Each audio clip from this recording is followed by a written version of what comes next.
Bismillahirrahmanirrahim. Assalamualaikum warahmatullahi wabarakatuh. Alhamdulillah bini'matihi tatimmus salihat. Ashhadu an la ilaha illallah wahdahu la syarika lah. Wa ashhadu anna Muhammadan abduhu wa rasuluh. Allahumma salli wa sallim ala nabiyyina Muhammad wa ala alihi wa sahbihi ajma'in, amma ba'd. Hadirin kaum muslimin wal muslimat, jamaah maghrib yang dirahmati Allah subhanahu wa ta'ala. Alhamdulillah, pada malam ini kita kembali dipertemukan oleh Allah Subhanahu wa taala di tempat yang mulia ini dalam majelis yang mudah-mudahan senantiasa diberkahi oleh Allah Subhanahu wa taala untuk sama-sama kita mengkaji ilmu-ilmu Allah. Dan malam ini insyaallah kita lanjutkan kajian kitab Asy-Syama'il karya Al-Imam At-Tirmidzi rahimahullah. Kita sudah sampai pada bab ke-8 tentang pakaian Rasulullah sallallahu alaihi wasallam. Sebelum kita memaparkan hadis-hadis yang terdapat di dalam bab ini terkait dengan pakaian Rasulullah sallallahu alaihi wasallam, ada sedikit pengantar atau mukaddimah dari pensyarah atau yang menjelaskan kitab ini, yaitu Fadilatul Syekh Dr. Abdul Razak hafizahullah. Beliau mengatakan bahawa bab ini menjelaskan tentang pakaian Nabi sallallahu alaihi wasallam, baik tentang sifat-sifatnya, macam-macamnya dan warna-warnanya, dan hal-hal lain yang berkaitan. Beliau mengatakan bahwasanya hukum asal pakaian itu adalah mubah, boleh.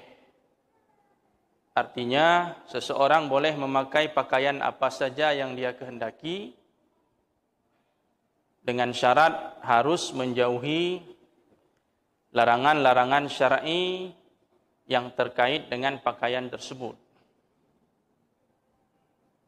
Jadi sebenarnya dalam Islam ini lebih banyak yang halal daripada yang haram. Jadi jangan ada orang mengatakan ini orang Islam ni semua haram. Ini haram, itu haram. Itu pernyataan yang salah. Yang benar itu dalam Islam semua halal. Ini halal, itu halal, ini halal, itu halal. Semua halal. Kecuali yang diharamkan. Ada hal-hal yang dilarang. Jadi lebih banyak mana? Halal atau haram? Lebih banyak halal. Semua yang Allah ciptakan ini halal semua. Kecuali yang diharamkan. Hanya beberapa. Ada kaedah-kaedah rambu-rambu yang telah dijelaskan yang jangan kita dekati. Terkait dengan pakaian, ada riwayat sahih dari Nabi sallallahu alaihi wasallam. Beliau bersabda, "Kulu washrabu walbasu wa tasaddaqu min ghairi israfin wala makhilah." Makanlah kalian, minumlah kalian, berpakaianlah kalian, dan bersedekahlah tanpa berlebih-lebihan dan juga tanpa kesombongan. Makan, minum, pakai silahkan, tapi jangan berlebih-lebihan dan jangan ada unsur-unsur kesombongan dan keangkuhan. Dalam riwayat lain dari Ibnu Abbas radhiyallahu anhuma,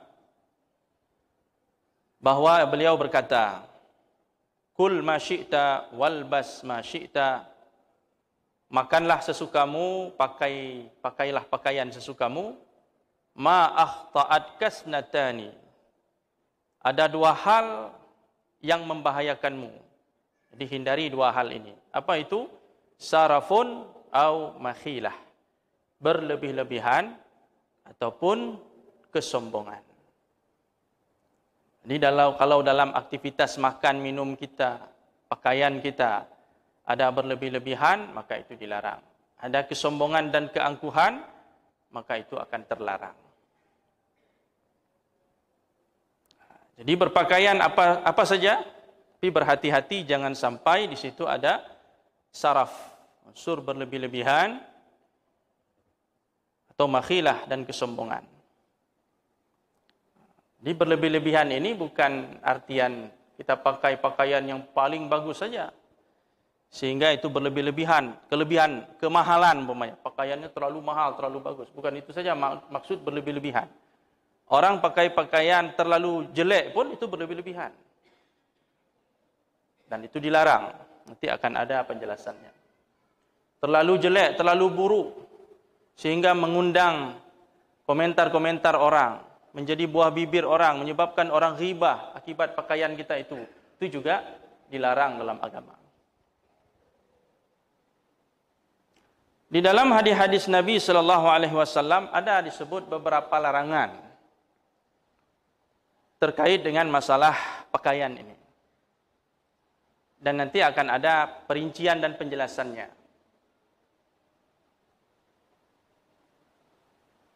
Yang pertama, mungkin kita sering mendengar istilah isbal. Ya. Isbal ya. Itu sudah menjadi istilah sangat populer di kalangan aktivis-aktivis masjid lah, orang-orang yang sering ke masjid atau yang sering berkecimpung dalam dunia dakwah dan sebagainya. Istilah isbal itu artinya menjulurkan pakaian, apakah gamis, jubah itu, sarung, celana melewati mata kaki.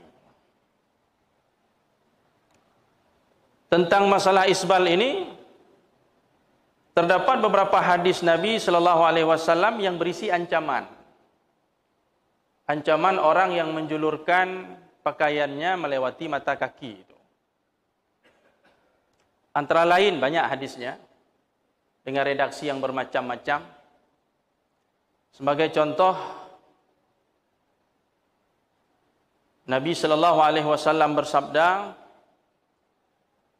"Salasatun la yukallimuhumullahu yaumal qiyamah wa la yanzuru ilaihim wa la yuzakkihim walahum azabun alim." Tiga kelompok, tiga golongan orang yang Allah tidak akan berbicara dengan mereka pada hari kiamat, dan Allah tidak mau melihat mereka, dan Allah tidak mau mensucikan mereka, serta mereka mendapatkan azab yang pedih. Yang pertama adalah al-musbil, orang yang melakukan isbal itu, yang menjulurkan itu. Yang kedua al-mannan, orang yang mengungkit-ungkit pemberian. Memberi, bersedekah tapi mengungkit-ungkit pemberian sehingga menyakiti hati orang yang menerima. Kemudian wal munaffiq sil'atahu bil halifil kadzib, orang-orang yang melariskan dagangannya dengan sumpah palsu. Jadi yang pertama ini yang terkait dengan masalah pakaian, dan banyak lagi hadis-hadis lain terkait dengan masalah isbal ini, ancaman pada orang pelaku isbal. Dari sekian banyak hadis-hadis tentang isbal itu,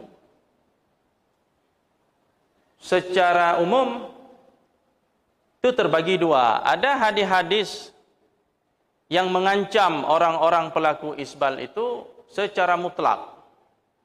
Ancamannya itu kepada semua pelaku isbal tanpa terkecuali. Jadi hadisnya disebut dengan mutlak. Mutlak itu artinya tanpa ada pengikat. Siapa saja yang melakukan isbal kena ancamannya. Kelompok yang kedua dari hadis-hadis itu, jadi hadis ini kita bagi kepada dua macam, dua kelompok. Ada juga hadis-hadis Nabi tentang isbal ini yang muqayyad. Artinya muqayyad, hadisnya itu dikaitkan, ancaman itu dikaitkan kepada pelaku isbal yang sombong, khuyala. Ada unsur kesombongan, makhilah, keangkuhan. Ketika ada dua kelompok hadis ini, satu mutlak, satu muqayyad, disinilah kerja para ulama, bermain para ulama di sini. Karena kalau hadis-hadis seperti ini kita lepas ke orang awam, ini kacau. Kebetulan si A hanya membaca hadis yang mutlak, habis semua orang dikafirkan sama dia, habis semua orang disalahkan semua. Kadang-kadang masalah isbal ini orang menjadikannya sebagai penentu ini ahlu sunnah atau bukan. Padahal para ulama membahas masalah isbal ini bukan masalah akidah ini. Ini masalah fikih. Ada orang isbal, kemudian dikatakan ini bukan ahlu sunnah. Ini adalah sikap yang keliru sebenarnya. Kalau isbal ini menjadi pengukur ahlu sunnah atau bukan ahlu sunnah, maka kita harus mengeluarkan mayoritas ulama dari kategori ahlu sunnah. Ini terlepas nanti mana benar mana salah pendapat antara dua kelompok nanti. Yang jelas ini bukan menjadi ukuran orang itu masuk golongan ahlu sunnah atau bukan. Yang tidak isbal belum tentu ahlu sunnah. Yang isbal belum tentu bukan ahlu sunnah. Atau yang berpendapat isbal itu tidak haram. Tidak bisa kita keluarkan langsung dia bukan ahlu sunnah. Atau orang berpendapat isbal itu boleh atau makruh, tidak haram. Langsung kita tahzir dia. Langsung kita bilang jangan hadiri pengajian dia. Kenapa? Karena dia berpendapatnya aneh. Hadirin yang dirahmati Allah Subhanahu wa taala. Tapi kalau penilaian dua kelompok nanti antara benar dan salah, kelompok yang bilang isbal itu haram, menyalahkan, yang bilang halal itu salah. Sebaliknya kelompok yang satu lagi menyalahkan kelompok yang mengatakan haram. Kalau sekedar salah menyalahkan itu biasa. Kalau kita tanya sama pengikut mazhab Ahmad, orang kunut subuh itu salah. Yang kunut subuh itu salah. Tapi pertanyaannya, apakah Imam Ahmad mentahzir Imam Syafi'i gara-gara kunut subuh itu? Dan mengeluarkan Imam Syafi'i dari ahlu sunnah? Ini mungkin mudah-mudahan menjadi renungan bagi kita semua. Dalam menyikapi persoalan ini harus dengan kepala dingin. Dengan hati yang dingin. Jangan gegabah. Saya tidak mau menyinggung persoalan perdebatan di kalangan umat Islam kontemporer sekarang ini dengan segala macam nama kelompok. Karena ternyata perdebatan masalah isbal ini sudah klasik. Sudah diperdebatkan oleh ulama-ulama salaf. Ulama-ulama terdahulu, ulama-ulama mazhab. Yang mereka tidak ada kaitan dengan kelompok-kelompok sekarang. Kelompok A, kelompok B, kelompok C, enggak ada itu. Maka saya lebih cenderung kita bahas, kita lihat pendapat ulama-ulama terdahulu itu. Yang enggak ada terkait dengan ormas sekarang ini, dengan kelompok ini, kelompok itu dan sebagainya. Kita mau tengok apa kata Syafi'i, apa kata Ahmad, apa kata Ibnu Taimiyah, apa kata Zahabi, apa kata Ibnu Hajar. Yang ulama-ulama itu pendapatnya diterima oleh semua kelompok.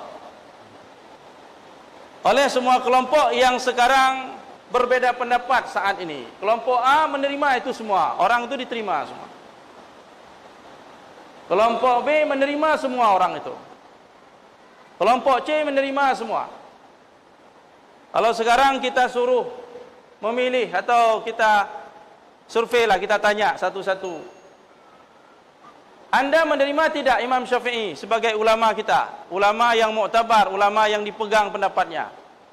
Semua kelompok terima. Sepakat itu. Anda terima tidak Imam Nawawi? Semua terima.